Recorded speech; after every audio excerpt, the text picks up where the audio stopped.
Let them eat cake.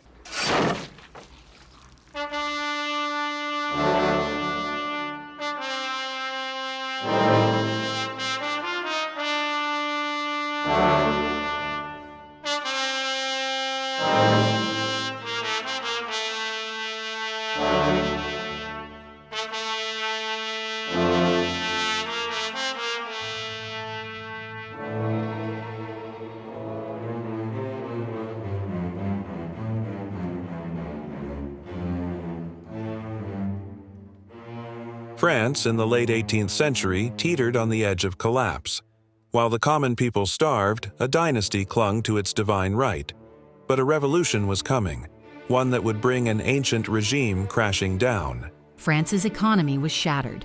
Decades of mismanagement, wars, and extravagant spending by the crown had driven the country into crippling debt. The king's advisors proposed higher taxes, but it was the poor who paid the price. The nobility and clergy remained untouchable, much like the corrupt elite, military generals, and feudals in many nations today who prosper while their citizens suffer. While France starved, the monarchy remained willfully ignorant of the people's plight.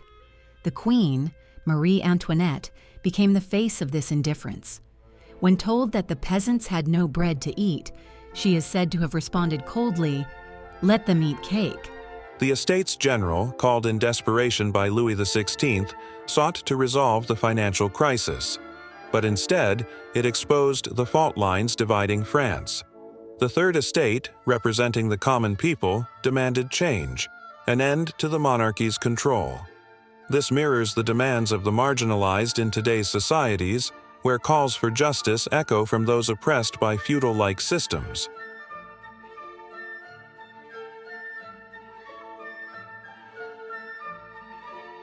Amid the growing unrest was Raphael, a soldier in the king's army. He had sworn loyalty to the crown, but the suffering of the people began to weigh on his conscience. The sight of peasants like Anna, struggling to survive, stirred something deep within him. Anna, the daughter of a poor farmer, lived in a village ravaged by famine. Their worlds could not have been more different, but in the fires of revolution, their paths would cross in ways neither could have foreseen.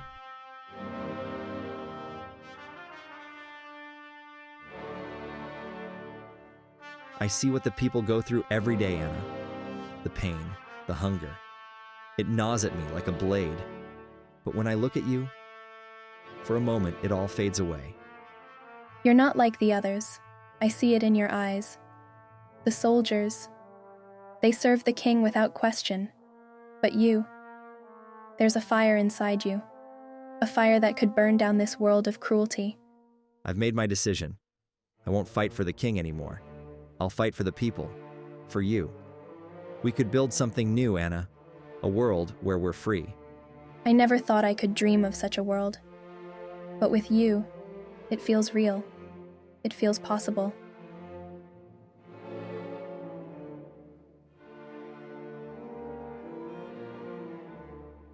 If you're moved by these stories of revolution and change, be sure to subscribe to our channel. Hit the like button if you believe in the power of history to shape our future, and drop a comment below. What moment from the revolution inspires you the most? Your voice is part of this conversation. Let's keep history alive, together. On July 14, 1789, the people of Paris struck a decisive blow. The Bastille, a fortress symbolizing the monarchy's tyranny, became the focal point of their anger. This was the moment when words turned into action, and Raphael and Anna were among those who took up arms. We can't stop now, Raphael. This is just the beginning. We'll take this fortress, Anna. For you. For everyone who suffered under the king's rule. Raphael, once a soldier of the king, now fought to bring down the very forces he had once served. His transformation was complete, and alongside Anna, he became part of the people's fight for justice and liberty. We did it, Raphael. The Bastille is ours. This is just the start, Anna. A new France begins today. The fall of the Bastille ignited a nationwide revolt. It was the birth of a new France, one where the people would no longer be ruled by fear and oppression. Raphael and Anna, united in their love and in their fight, stood at the heart of this transformation.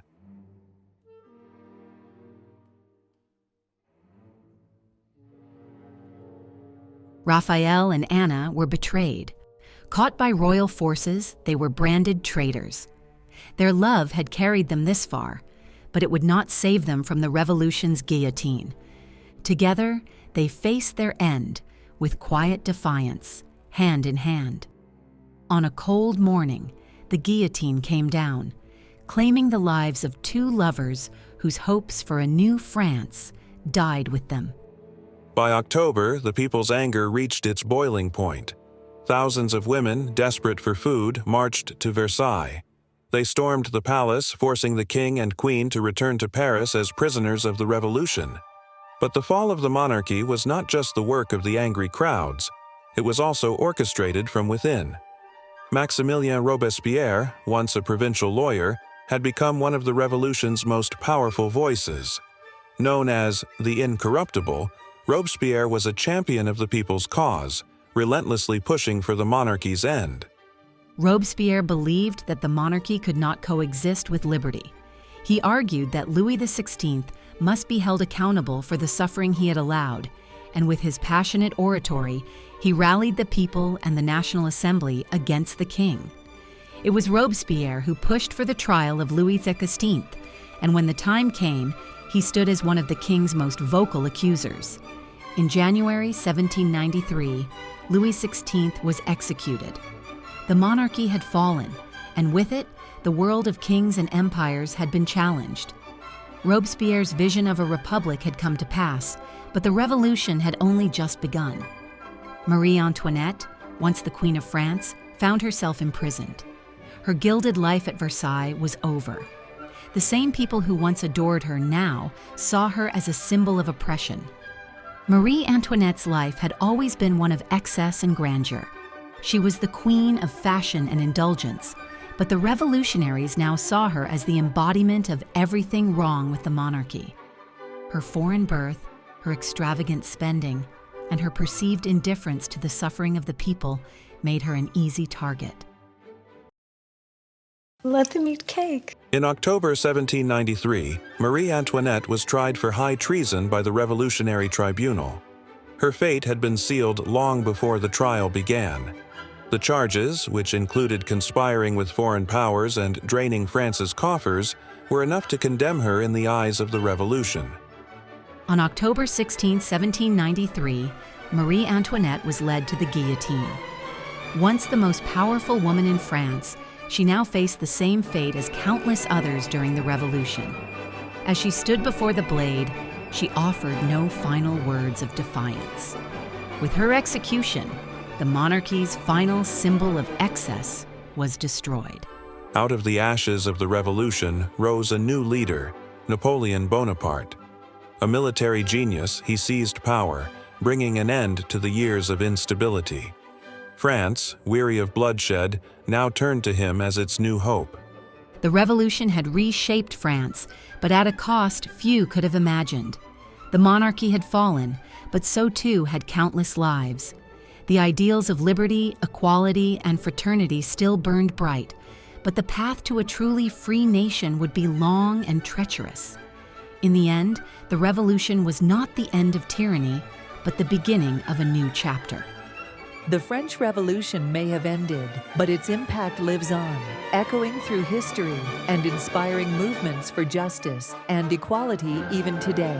But the story doesn't stop here. To uncover more untold histories, to explore the world-changing events that shaped our present, and to continue learning about the forces that drive revolution and change, subscribe now.